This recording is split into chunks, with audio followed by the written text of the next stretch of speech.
Hey everyone, it's Tim again. Welcome back to my channel.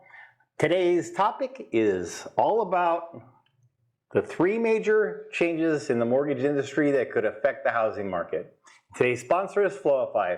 With Flowify, you'll be on the leading edge of mortgage technology with the industry's most advanced digital 1003, secure document portal, automated borrower and agent notification platform, and a suite of productivity integrations, and so much more. All for 1 month low monthly price. Click on my link in the description for a free trial. All right, so there are three big changes in the mortgage industry that are happening right now, and they will affect the housing market going forward. So let's go over them one by one. Change number one. FHA expands mortgage eligibilities for borrowers previously affected by COVID-19. The basic thing to know is that if somebody is affected by COVID-19, then we had to use a different calculation of income for their effective income. Effective income is what the debt to income ratio is based on. See, they take all your monthly debt obligations and figure out what percentage of your monthly debt or your monthly income you have before taxes, and then find out what is your housing debt to income and total debt to income. Now, someone that had COVID maybe a year ago, they had a cut in income probably because maybe they were out for a couple of weeks or months even. Maybe that person made 30 grand and now they're making 60. Well, the way that they had it with FHA before this change was we'd have to average those, and then that would come with a monthly income, even though we knew that the monthly income was, let's say, 60 grand, which would be 5 grand a month. So this is a big change for FHA going forward. The eligibility requirements for COVID-19, people affected by them, have been changed. All right, change number two. Fannie Mae is announcing that they're tightening up requirements for cash out refinances.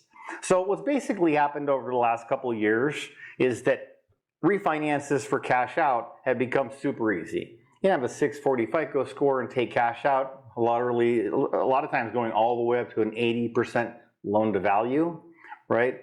Well, now what they're announcing is that they're going to cut back on their risk for these cash out refinances, which is a good thing. It's a good thing because we don't really want to see borrowers cashing out in their home equity. We want to keep seeing the strong housing market that we've seen. And if somebody is in trouble, we'd rather see them calling Fannie Mae to figure out a solution rather than getting themselves into debt payments that are behind. All right, so number two change in the industry, cash out refinances are getting a little bit tighter. Change number three, rates are starting to come down. Now that we're seeing big time increases in inventory, less demand for housing, also seeing interest rates drop over the last couple of days after the Fed's rate announcement, followed by a great jobs report. Now, there are two big things that we're going to be watching for on August 10th, which is CPI numbers. The higher the CPI comes in, likely the higher mortgage rates will go as well. Now, Wall Street is pricing in 75 basis point hike.